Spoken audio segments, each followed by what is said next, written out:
कह रहा है फॉर हीलियम प्लस, मेरे पास हीलियम प्लस है जिसके लिए Z कितना होता है 2।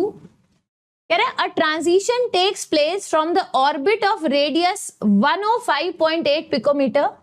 कह रहा है एक ऑर्बिट है जिसका रेडियस कितना है 105.8 पिकोमीटर टू द ऑर्बिट, एक ऑर्बिट में हम आ रहे हैं जिसका रेडियस कितना है 26.45 पिकोमीटर। मतलब कह रहा है एक ऑर्बिट से दूसरी ऑर्बिट की हम एक ऑर्बिट से दूसरी ऑर्बिट में ट्रांजिशन करा रहे हैं। कह रहा है the wavelength of emitted photon during the transition is, जब ये ट्रांजिशन हुआ तो जो फोटोन है जो एमिट हो रहा है उसकी वेवलेंथ बताओ। मैंने कहा बस इतना पता कर दो कि ये n की वैल्यू कितनी है, ये n की वैल्यू कितनी है।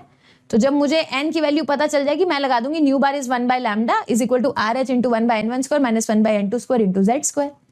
अब ये कैसे लगाएंगे, मैंने कहा रेडियस ऑफ nth ऑर्बिट कितना होता है 0.529, या फिर मैं सिंपल लिख दूं it is equal to 52.9 into n square by Z picometres में।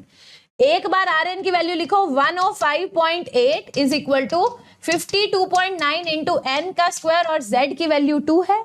एक बार यही लिख दो 26.45 is equal to 52.9 into n dash का स्क्वायर डिवाइडेड बाय Z की वैल्यू 2। तो यहां से एक बार n और n डैश की वैल्यू आपके पास आ जाएगी। जब ये दोनों वैल्यूज आ गई फिर मैं लगाऊंगी nu bar is equal to 1/λ is equal to RH into 1/n1 square minus 1/n2 square, Z square से मल्टीप्लाई करना कोई भूलते नहीं। सो जब आप सॉल्व करोगे n की वैल्यू एक बार हम देख लेते हैं, एक बार n की वैल्यू 1 आ रही है, एक बार n की वैल्यू 2 आ रही है।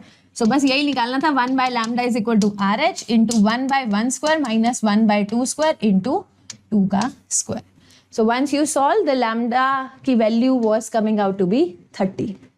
अब इसको तो यार पूरा डुएबल क्वेश्चन कहते हैं। This was not a tough question, easy question था, करने लायक था, जो कि करना चाहिए था।